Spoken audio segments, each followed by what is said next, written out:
So I am so excited to talk to you today about myth, symbol, oracle, meaning making, and specifically about unicorn skulls. And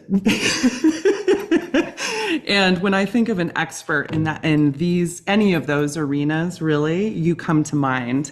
But specifically, why I thought of you, I have been working through this oracle deck that I generated during the Image Word Mystery class in the fall of 2022, generated with the classmates. The way that these cards were created was by listening carefully as people shared their work from the prompts that we did in class, and noticing what interesting imagery, what interesting symbols, what ideas felt particularly evocative or salient. And so on index cards, everyone in the class was building their own set of these, and then we were using them to make meaning and to make stories and to write poetry. And so each of these images on each of these cards was something that floated by during class from someone's writing, and maybe I kept track of it in my notebook, and maybe I didn't. And a lot of these cards, as I've been trying to figure out what's going on with the symbols and where they originated, I have no clue. They entered, at some point they just arrived fully formed. But when I pulled this card out, I thought, well, there's only one source that this really could have been from. Like, this must have been a Krisztina day, was my assumption and my recollection. But, so I'll tell you a couple of things about this. So I went back into my trusty notebook from that class, and I tried to flip around. To the best that I can tell, this card originates from October of 2022. I think that this is the class that you were with us for, and I think this was the class about dreams. Yes. Yeah. Okay. Is that what you have cataloged? Yeah. Maybe the right one. Okay. And I was looking at that earlier myself. And here it is for me. Okay. Yeah. There's the face. We started with the face with the eyes closed. Yes. That one. Yeah. And you have a rainbow orb on there too. I do. I just wrote about that one the other day. That's fabulous. Ah, the image with the eyes closed. Yeah. Wait, will you hold yours up again? Yeah. Yes. Yeah. I love, and is that like a thought swirl coming out of the forehead too? Love this. Yes. Oh, it's so good. So that sets the tone for where this symbol came from and why we're talking about it. But I do know you as the preeminent unicorn expert in my life. And I wanted to go to the source on this. So with this whole deck, Krisztina, I've been like pulling them and trying to figure out, like, okay, if this shows up for me in an oracular moment, if I'm attempting to make meaning and the deck presents this card for me, what do I make of it? That's how I'm starting with each of these. And this one is so phenomenally obtuse in so many ways that I love it, especially because I like to think, like, if I'm saying, like, okay, deck, tell me the best way forward, and I pull this.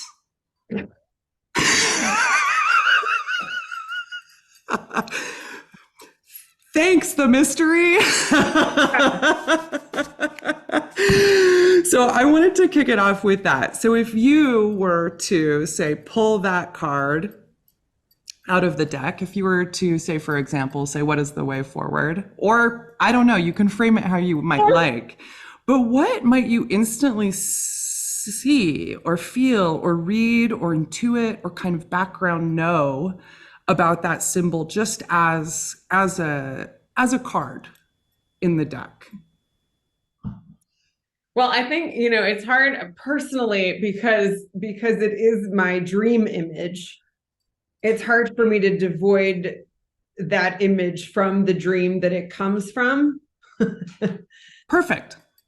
Yeah. Start there. Okay, so the dream. Yes. was that I was digging a giant trench, like excavating, in my parents' front yard, kind of my ancestral home, my home, where I grew up and where they still live. And I kept pulling warthog skulls out of the earth. So warthog after warthog after warthog. But then I saw this like a lilac glow in the earth. And so I excavated there and I pulled out this unicorn skull, and the horn was like a lilac crystal that like glowed. And so there was this thing where it's like there was either workmen or like I wasn't the only one excavating in the yard or something. And I was like, shit, like I have to come back for this later. And so I dug it back in. And with the intention of like, I'll come back once they're gone, you know, and grab it. So yeah, and there's no closure as to whether or not I did come back for it, but that was how the dream ended. So I think, you know, for me, when I think about this dream all the time, it's like definitely one of those that kind of has just stayed with me, and it's been years now. You know, it's like be the unicorn skull in the midst of the warthog skulls. Yes. So like that's how, if I drew that card, I'd be like, oh, you know, like, but here's the thing though, warthogs and pigs in general are symbols of the goddess. So, you know, cross-culturally somehow, throughout the world and throughout time, there's several critters that are kind of conflated with the goddess. We now think of, you know, we think of the cow, right, because of the horn, but that's like a agricultural add-in, you know, but prior even to that, in a much older kind of mother goddess correspondence is the pig. And they're kind of chthonic, you know, like pigs root around, they wallow, they also grow tusks often, you know, and those tusks in certain cultures are very prized as like an emblem of the goddess in a way too. So pigs are very much a symbol of the sacred feminine, but like the dark sacred feminine, and the fact that they were all underground kind of, you know, even more drives that home. So so this unicorn skull kind of in the midst of all of these is, I think, to me, it's like it's almost like ancestral, like a heritage, you know, there's something about like, this is the most precious of the precious. And the, you know, and the very kind of quality of a unicorn, of course, is that they're unique. You know, if you think of like the last unicorn, the kind of mythos of the last unicorn is that there should be a unicorn in every forest, but there's only one in every forest, right? But the fact that every forest contains a unicorn is like, every forest, you know, like in Princess Mononoke, right? Like every forest contains like the forest god. And it's the soul of the forest. And so when there's no unicorn in the forest, there's no soul in the forest. And right. And so like, it's not like there's herds of unicorns everywhere, but at least there should be one. And so it's kind of the artistic soul, the treasure. So yeah, if I were to pull that card, getting back to that, I would think of, you know, kind of the unearthing something sacred, and something that I need to be very careful with.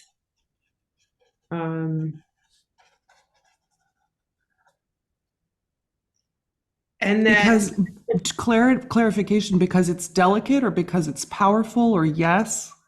Both. I mean, think of like if I one day I would love to be, but if one was on an archaeological dig and you discover something, or a paleontological dig, right, and you discover something, it's like there's all these ways of preserving it and making sure that it's not going to just fall apart when you dig it out, right? So there's something about, there's a preciousness to the unearthing that needs to be, there's care there. You can't just toss it. I mean, people did, but you shouldn't, like there's kind of like a intentionality to like the carefulness of it. So yeah, that there's something kind of like deep within that's that needs nurturing, maybe. So yeah, that's maybe what I would think. And with the warthog skulls and the symbol of the feminine, with the unicorn, of course, you have this very prominent phallus. Yeah. And here you've got a glowing lilac crystal. Yeah. Whoa. Yeah. Insight on that? Yeah. And I think that is interesting. And that's a very good point. And I was thinking about that too. And I was like, maybe I'm saying too much, but yes, that is 100%. So kind of in the midst of all the feminine, right? There's kind of a way of thinking about that as like, in like medieval lore, unicorns kind of became like a Christ-like figure for a lot of reasons, which we don't need to get into. But there's something about, there was kind of like a sacred masculinity associated with unicorns. And so, like there is, of course, kind of a very phallic, one could, Freudian wise, like symbol on their forehead. So there's also, so if we're thinking of it kind of in this way, and we're thinking of like all these symbols of the feminine, the deep earth and the feminine, and that's feeling, and that's having kind of the body, right? But you need to animate the body. You need to move. You need to have impetus. You need to have like a drive in order to like do shit. You just do. You need the fire. So it's kind of like in alchemy, like the salt is the kind of feminine, but the sulfur is the masculine, and the sulfur ignites, and so you need to have that in order to like get anything done. So you can look at it also as there's inner fire, and this kind of glowing lilac crystal, if you will, like this has potency. There's something magical in there that wants to get utilized. So you can think of that as like, not only there's something inside of you that needs this extra care, but that in that there is potency for action and for real doing. I love that. I love that. And also, I don't think ever once I've ever had the thought, gosh, Krisztina is just saying too much. Good. No. That's why I love talking to you so much. This is fabulous. So this is super interesting to me. So my next question might be about this aspect that, like, invoking Princess Mononoke is perfect. We just watched that the other week, and so it was very fresh in my mind. This sense of like the unicorn matched to the forest, and what happens when that spirit dies. What happens to its location? In Princess Mononoke, there's a transformation. There's a rupture, but it's not a total death. There's a transformation afterwards, and some indication that there's a new order that's going to be following this, but the old one is done, or something, like the way that the old spirit inhabited this, or the order has now shifted because there's been this massive rupture. That spirit is now gone from this forest. I'm curious about this because you, in your artistic work, you've dealt with the unicorn beautifully in a number of different ways. The living unicorn. Have you worked with the dead, the skeleton of the unicorn as well? I'm trying to place that. It's funny. While you were just saying that, I was like, oh, well, the theme is in the Lord of the Rings too, right? Where it's like that transition where like the elves leave, and it's like the elves, the reign of elves is over. It's now the time for men. And the whole story is really that same kind of transitioning where it's like, it's not over, but something else is being ushered in. And the whole, ostensibly the whole like quest to get the ring and everything is that movement through into this like next phase. So anyway, I just thought of that as kind of like another wonderful cultural nugget to add to that idea. But I used to have a clothing line called Death Pony, and the label was a skeletal unicorn. And so I and it was kind of very punk and like fun. And it's like I have and still do from time to time extremely labor intensive gowns and wedding dresses and things like that. And this was much more ready to wear, if you will.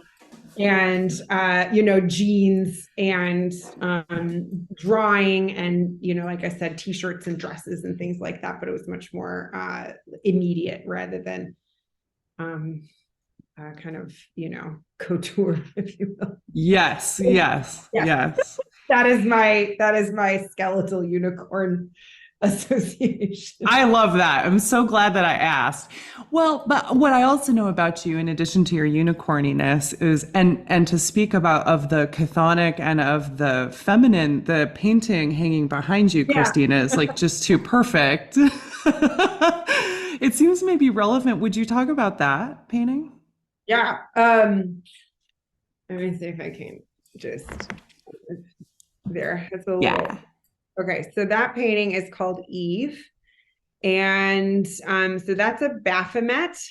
So she's kind of like a 19th century, I mean older than that, but also like mainly like popularized 19th century like Eliphas Levi sort of.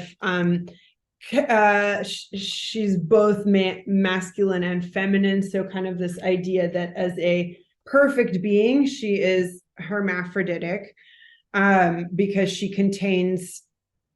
doesn't need anyone else, to generate. So there she is generating nature. And so she has the moon at her feet, and then a pomegranate kind of on the ground is kind of like a Persephone reference, but like Queen of the Underworld, and also the spring herself, embodied. So that kind of generativity of both like chthonic and the fecundity of spring. Yes. And but it's night. You're squarely situated in the darkness and that. Yeah. I love that about you. I love how you're squarely situated in the darkness, Krisztina. Okay. No, I was on something where it's like where we were talking about art and stuff, and that and it's just like, where do I go? And I'm like, yeah, well, in The Sandman, when all the serial killers get together in a convention, they all talk about art, and I'm like, if you think of kind of some great serial killer / like thriller movies, like Leatherface from Texas Chainsaw is an artist.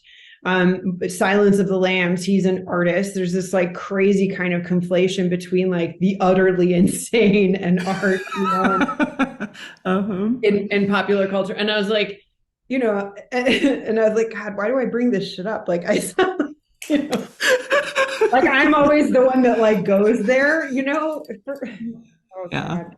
Oh, I But love yeah, that about you. someone has to, and for whatever reason I do all the time. Yeah. It's good. It's grounding. 10 feet under, just ground it right in. Yeah. Yeah. Hmm.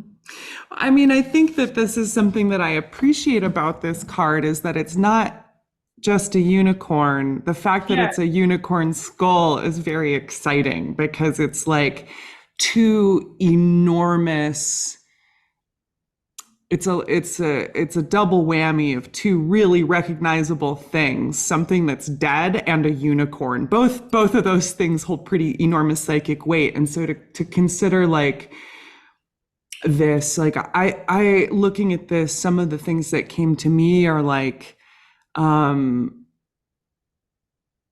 if I was in a particularly pessimistic space when I pulled this card, I could easily see being like, the magic has died.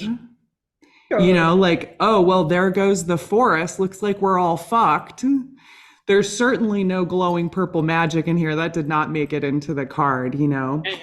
It feels to me like it was value neutral when I created it, but I can easily see how it would be very not value neutral pulling it from a deck when you're looking for some information. A skull is a pretty loaded thing, and a unicorn's a pretty loaded thing, and they're loaded in like two different directions. Yeah. But I like that you brought up Christ. And this sense of sort of majesty and dominion over the kingdom is a really interesting aspect of the unicorn and what the implications are for, well, Christ's death certainly puts a different spin on what this excavation might mean, or its permanence or its relevance Yeah. to us. Well, I mean, and think of like, when people were unearthing dinosaur bones for aeons, right? Like no one knew they were dinosaurs. They thought they were dragons. So, I mean, it feeds the mythology. And so in a funny way too, like, yeah, and think of the death card in a tarot deck, right? Every time you pull the death card, it doesn't mean you're going to die, and I have never ever pulled the death card when someone's going to die. I've pulled a lot of other cards, but it's never the death card. And so, which seems kind of weird, but it's just, it's like that. It doesn't talk about that. And it's not so on the nose. And like, what does it mean? It means transformation. It means that you have to go through the underworld in order to come out on the other side. And so, and even when you're unearthing something, it's like you're inherently projecting something onto that skull. A skull isn't just a neutral item, Right. I mean, anything, right? It's like you dig up something from the ground. If it was alive at some point and it is now a skeletal remain, there is all sorts of story, all sorts of implication. There is all sorts of imagination that gets projected onto that thing. So it is inherently already a transformative object. And I agree with you. It's like you can look at that and be like, oh, the dream's dead. Fuck this. Or that, like this is a catalyst for that transformation of your dream. And the dream is transforming also, and so there's kind of yeah, and like unicorn and magic and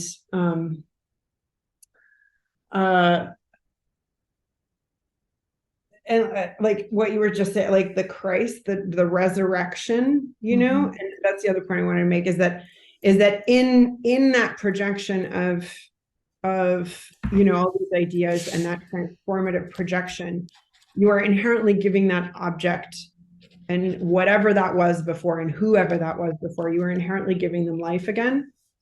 We were just watching something on on Egypt, and so there's all sorts of new finds, because I mean it's they're just like the sand, let's dig, and like there's just stuff everywhere. Yeah. And so they're finding all these new burials, and and I was really thinking, like, isn't it funny? Like, in one sense, it's like, I kind of think of like anthropology as like glorified, or like, archaeology is like glorified grave robbing, kind of, Oh, sure, totally, sure, yeah, sure. But, exciting. Yeah. But yeah. if one wanted to live forever, if that is part of your thing when you get buried, isn't it to some degree living forever, being remembered? And so if you're just in a ground and no one even knows you're there, then you're not really living forever. But if somebody finds you and like, then you are like on a TV show, or you know what I mean, as a dead person. Now you have a life after death in a way that you wouldn't have had before, in a very real sort of sense. So yeah. Yes. So there's that kind of resurrection of finding a bone of something is definitely a resurrective sort of act, even. Mm-hmm. Oh, absolutely. I'm thinking about just the idea of reanimation and how we are reanimating those objects out of context, but in the context of our imagination. And our imagination might also include what we think history is, or what we think, our imagination being just our context for this reanimation. And I'm thinking, as you're talking here, what a perfect metaphor it is to be talking about this, what happens. Okay, we're both in our 40s. Archaeology was so sexy in like every movie in our youth. I mean, obviously, did you want to be an archaeologist? I certainly did. I did, yeah. Yeah. Paleontologist, actually. Okay. Thank you. Still, Thank you. same mood. Yeah. Yes. It takes all kinds. Yeah. Different dead things. Just right. Like same general, like with the hat out in out in Montana digging something up, and then 100%. Absolutely. And the extent to which, and I'm feeling it very physically, the same thing is like, this had a whole life and a context in your dream that I knew nothing about. And I unburied it from these layers of totally disconnected, out of context strata. And I pull it out to reanimate it and try to imagine what the context around it was. What a perfect metaphor. Mm-hmm. Mm-hmm. Brilliant. Beautiful. I love that so much. I'm going to be thinking about that one for quite a while. The way we're reanimating each of these as we pull them out of a deck. Just as you're talking about the death card, and I'm thinking like, sure, what a neat thing. Like the death card. Let's get more specific. As I'm thinking about, like, as Pamela Coleman Smith, maybe, for example, is reading her reference notes and looking at her reference images and has her drawing materials on the table, is creating this card that now I have a reproduction of in my deck. And that there was so much context going into her symbol working and the guidelines of that creative task that she was making these images for this deck, that now as I excavate them, I might think I know some of them, but I certainly don't know all of them. And it's like an attempt to sort of like both take it for what it is and try to understand what I can't understand of how it was actually embedded in the artist's life. Very interesting. Very interesting guessing. Yeah. And I mean, that's like the general plight potentially, if you will, of any viewer artist relationship. I mean, anytime you make a piece of art, your whole context and everything that goes into it, right, is only to some degree knowable. And then when someone, you can write all the things and someone can actually read all of the things about your piece and they still won't know all of it. Yeah. But then they're looking at it, right, and they're going to bring their own context to everything anyway. So with or without your words or hearing you talk about a piece of your art, there is an inherent lifetime of meanings that gets associated with that from everybody looking at it. So that process is a constant, almost with everything that's made and everything that then is looked at. Yeah. Yes. Yeah.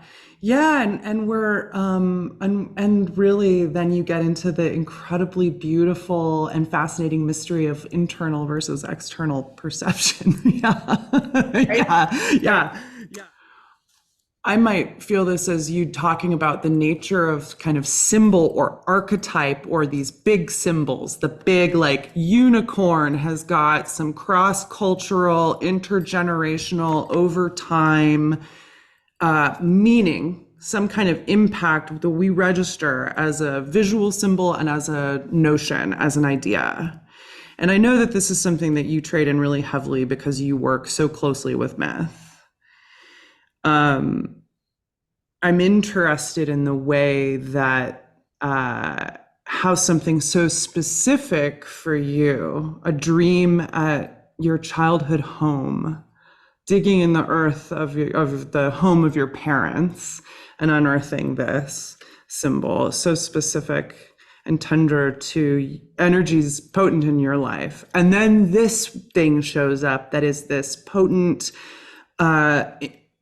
symbol that so many people have been feeding into across time.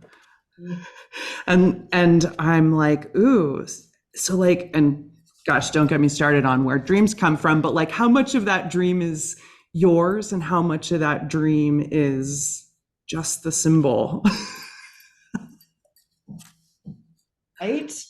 Yeah. And and are some dreams more that way than others?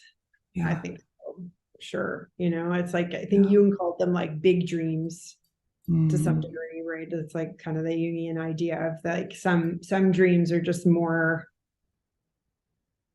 there's just more there's something else going on with some of those dreams than others. There's an isness to certain dreams that other dreams don't necessarily have. And that kind of make you come back over and over and mine it for content and meaning. But yes, yeah, and it is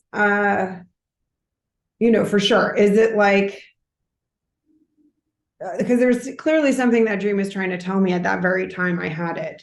The fact that I keep kind of coming back to it, there's still medicine in it now.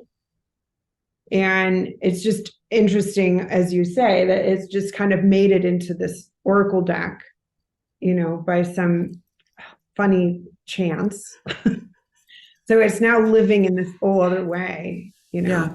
Which is interesting. And so it is definitely, as a symbol of itself, it's come out of the unconscious into kind of a more manifest way to continue to interact with the unconscious as an object, so it's both, it both is a manifest thing, but it continues to interact, and like, what do oracle decks do? Like they engage your unconscious mind in a funny sort of way. So, yeah. Yes. Weird.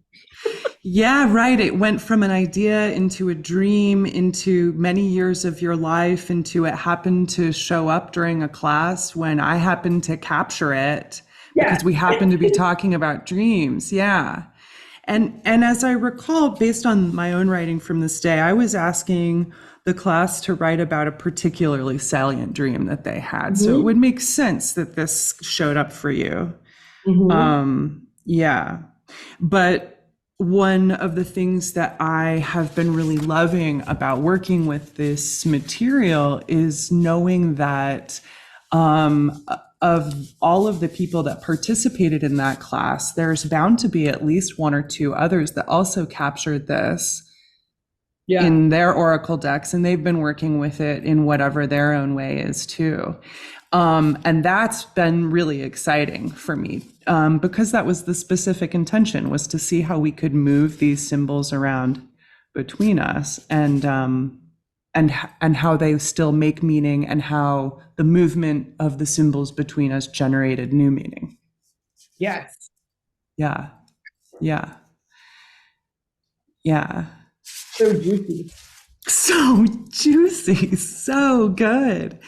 Um, Let me check my notes here, because I want to make sure I've interrogated critically. Inquiring minds want to know, you know what I mean? This is serious business. This It is serious business, though. This It is the is. thing, and this is why, one of the many reasons why I really love you and respect you and your work and your thought process and your incredible imaginal world so much, is because you know that this is really important stuff. Likewise. Likewise. Yes. Yes. Yeah. Yeah. And I absolutely love knowing that this is a dream that you had, and that you've been working with it, that you register that there, as you said, that there's medicine there, seems really beautiful. And I like that framework. And it made me pause in that moment to think, yeah, I focus a lot on meaning, but medicine is a different approach Mm. Mm-hmm. to meaning making. Uh, in that, I think of this deck and these images as a set of tools, a one working system of a tool, and a number of tools for thought and exploration. Um, But I mean, like it's an interesting project because it is literally taking people's that upwelling of unconscious material and then codifying it into the physical and then working with it then as some kind of map making potentially of a variety of sorts. But I think I mean it's the cards are funny, right? Because they in a very real sense are fortune telling vehicles in the very back alley sort of way. I in the last yeah. I would say couple hundred years, it's taken on a very different mood. And I mean, partially, not that it's wrong, but it's always kind of good to have an idea, like, this, they became like a divination deck has this kind of context of like someone, and at the time some of these things were really like codified, right? Like a Waite, a Mr. Waite would sit and divine the universe because Mm, he was a well-educated man that could unlock the keys of nature to mm, know what is going to happen next. It's got a mood, yeah. that's a little above board, and that's okay, but it has this very sort of I can bend it to my will and it will tell me what it wants kind of thing. So it Mm, has there's something there, that is mm-hmm, a little funny. mm-hmm, Um, and the cards themselves, are a little more wild and woolly than that. You know, we've very much settled into this particular tarot specifically, like we've settled into a very specific meaning subset. Yeah. It works in a lot of ways.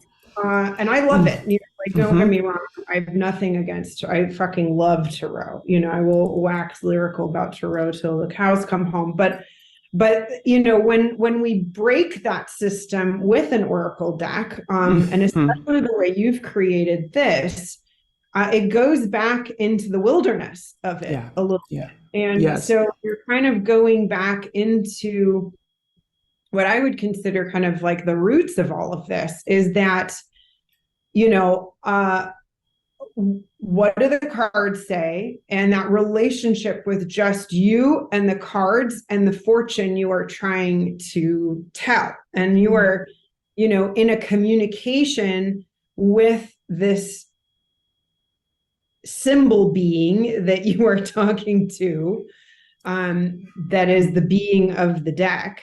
And working together with it in that way, rather than you know, this kind of almost encyclopedic like way of cartomancy. So yeah, anyway, there's a different move. I think like you're working, because of how these were created specifically, like you're poking, you know, like the very central voidness of all of it, which is really meaty. Oh yeah, absolutely. I'm glad that you highlighted that, because that is a very particular intention with this, is to get at that which is not yet codified, but that is somehow universal. To understand how we can understand a symbol, how we can make meaning from something that does not have that we can't go Google, like, what the hell is going on with the Four of Cups? How does it apply to my job? You know, what does it mean? And one of the things that has come up over and over again, I just pulled this one, great example of a very recognizable symbol of a thing and maybe a few embedded symbols. We've got light, we've got fire, we've got a match, we've got a man-made tool, we've got a number of things embedded, but it's like in and of itself, I love when you say that it's in the wilderness. Like, yeah, absolutely. Like, there's nothing codified about how to read this, but there's a ton we're embedded in this symbol in many ways, from which we can just kind of pluck here or there meaning and salience from the ether on a lot of these, you know. Why they came up, how they did, I mean, they're most of them are just profoundly essential kind of experiences, you know. Like, what, let me just, you know, like many of these are kind of tools. They're sort of like evocative, but like very simple, you know, they're just simple. Yeah.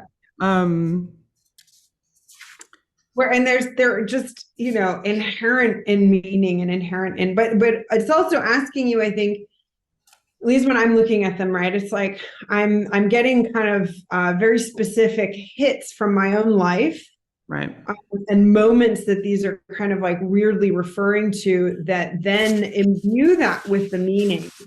Yes. Of, like, if I were to pull, you know, that snake or that match, or, you know, it's like there's something that's very bodily and felt when I see those images that I am then being like, oh, that time, you know, it's like, oh, that time had a meaning. And now I am looking at this, and that time kind of, you know, comes out of the reference storage and then gets, you know, yes, you know, and then that moment gets like reinvigorated by this, and that there is, again, medicine in that meaning that I'm looking at, that I have just drawn up from the well of my life, you know, and so it's interesting because, like, they do that. Like, it's such a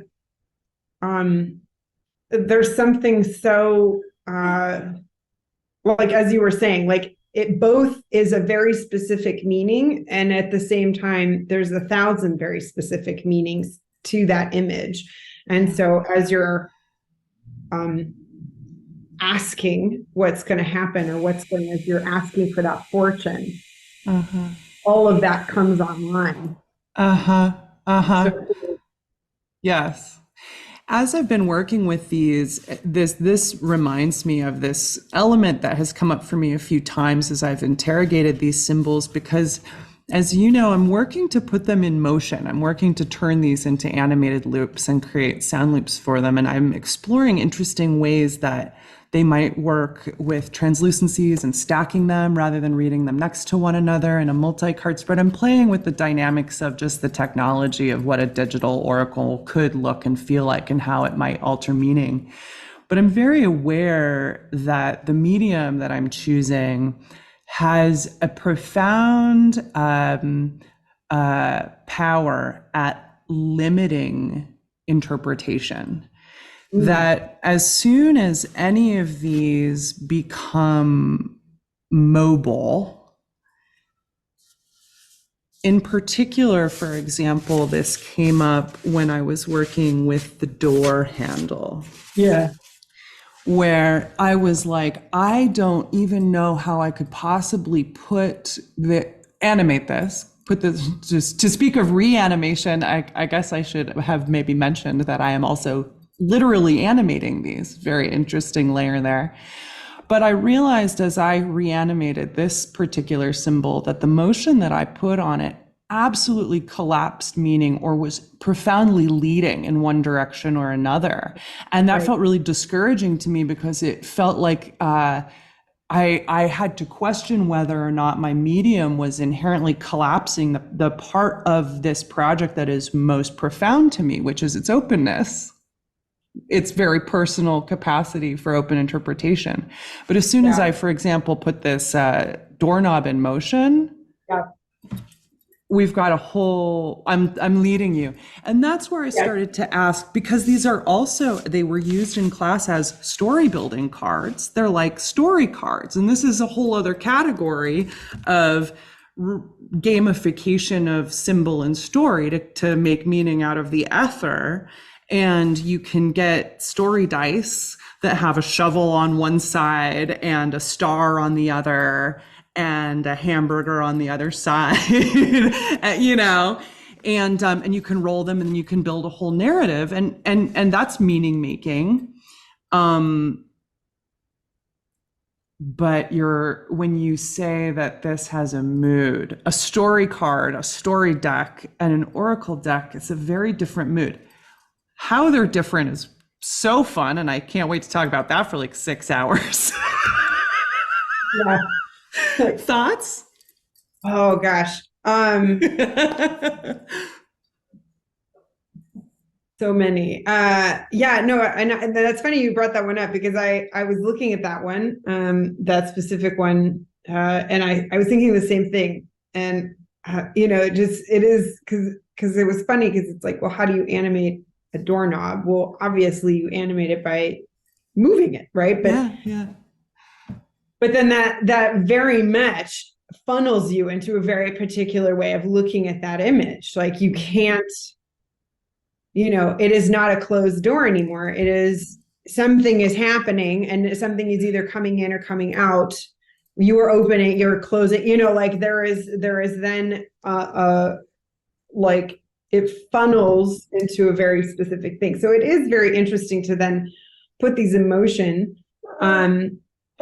and what that does, for sure. Well, and so of course the next thing I'm going to ask is, what on earth would emotion be connected to this card? Now, I did not know what emotion might be connected to this card, but now that I've heard you talk about context, what moves in my mind is the glow. Yeah. But again, that wasn't, yeah, I didn't know it. That wasn't part of my just interpretation of this, just skull of unicorn. Open, open. And so again, to make a glowing horn element here totally gets you into a story. It's as soon as motion enters these big symbols, it's like somehow motion plus big symbol equals story.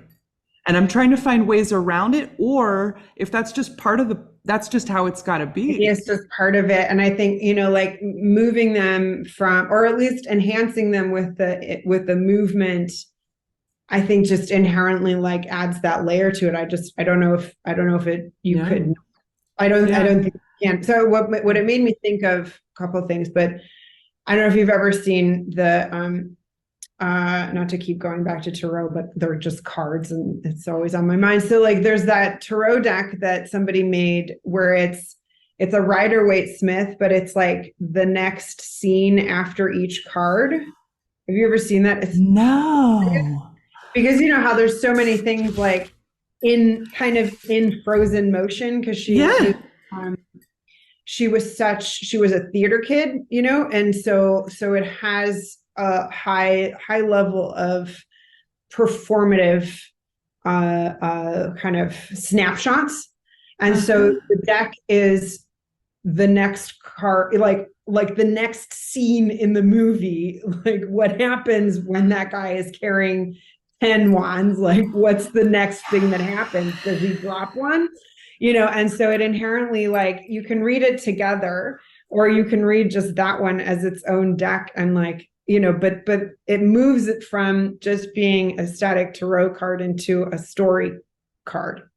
Mm-hmm. Right. And so I think it's not even, and in a funny way, it's like oracle decks can and are story decks inherently of themselves. Just thinking of the dice with the burger and like shovel. It's like you can use that as an oracular device anyway, or fortune telling device, you can kind of use anything, which is kind of what's so, but at the same time, it's like, you can kind of use anything, but it's definitely one of those things where anything is not that, it's like anything is not an oracular device, but you can use almost anything to become an oracular device. It's like it's not a palindrome or whatever that goes back and forth. Like it is one, Yes. So that's interesting. And I kind of feel like, you're creating, by putting them in motion, you're creating a whole other thing. And like the fact that they're static. And I was just thinking, it's like, think it like paintings, right? Or anything that's a static image. Like that old, like a picture is worth 1,000 words, because you can imagine into it what happens next a million times over, and it could be anything. But the second that image moves, like a movie, even has like, or a GIF, has a directionality, and then like it leads into something like that little match, right? It's like you ignite something in a direction. So it's not a bad thing, but it is a thing. Yes. It is. And I'll tell you about being an animator. When I was in my animation program, I remember very clearly, this clearly stuck with me, when my advisor Lorelei was critiquing my big, I think this was my senior project, that I was having just a hell of a time with. I was just way too deep in it to actually make the right work. And it was a frustrated process. But I remember the day that she was critiquing and she said, animations are supposed to have motion. Because I have this tendency to create these static loops. That's my inclination. And so always I have had this tension as an animator where I don't think I necessarily think like an animator, but more like a painter. But I'm not really much of a painter because I'm sort of an animator, who really thinks about animation as an audio artist. It's all very, it's very convoluted. But my relationship with motion, I bring this up to say, has always been a bit fraught in that I like the openness. I like a contemplative openness in my work. And so realizing the extent to which that open field collapses with motion has been maybe instructive for me thinking back on my career as an animator. Most of my animations don't go anywhere. They move as like little as possible. I like working in the more open symbolic field, but it's interesting that I've set up this conundrum for myself. How else am I going to keep myself busy at the end of the world? You know what I mean? Yeah. Yeah. It's a worthy calling. Yeah, I think so too. Yeah. My next endeavor will be to see what happens when I try to turn this into a loop and see how this basic symbol kind of evolves. Well, but the thing we haven't talked about is that you have pictured the unicorn horn broken. Ah, yes. Which was it was not broken in the thing. And so that's just an interesting like added, I don't know if that was a design because it didn't fit. I was just going to say, something tells me that was just a make it work kind of a moment where I was like, okay, yeah, really doing a good job drawing this horsey skull, and oh shit. But it also feels very much like, like the dream of my paleontology life, where you got to put the pieces together of the magical thing that you find. And as we're talking about like unearthing the bones of dragons, where they're like, yeah, I'm just gonna like take this bone over here and stick it over here, and look, it's a giant serpent, where it's like the knee attached to the left cheek, and they're like, look at this outrageous creature. Right. Yeah. So there's a sort of an element that I like about the brokenness of like, I wonder if the animation could, I don't know if it would break the container, but the piece goes back together or something. Yeah. Interesting other way of animating it too.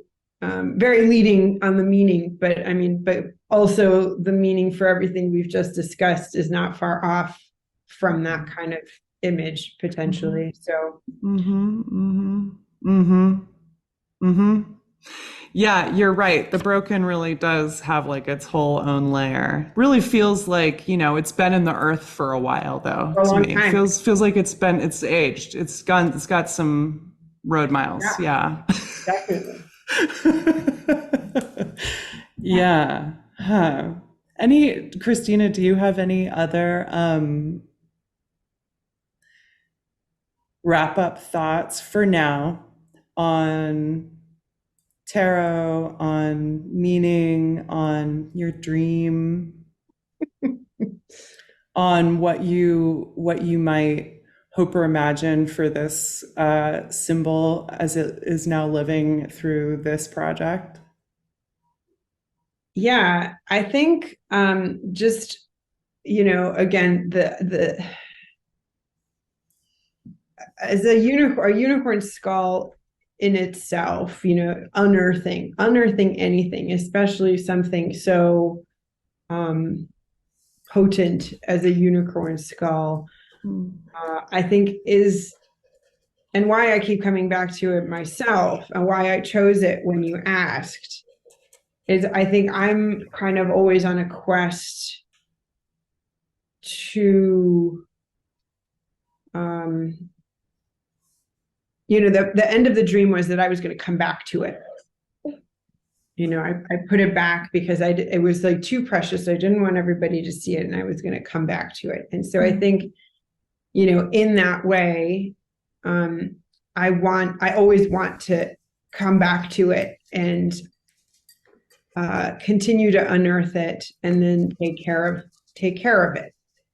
And I think it's interesting just because we're coming back to it, you know, and come back to it. And it's been unearthed and is now living in this kind of very interesting way. So it's a very fulfilling, quest fulfilling a thing to kind of have the symbol then take on a life of its own. So that feels correct, and very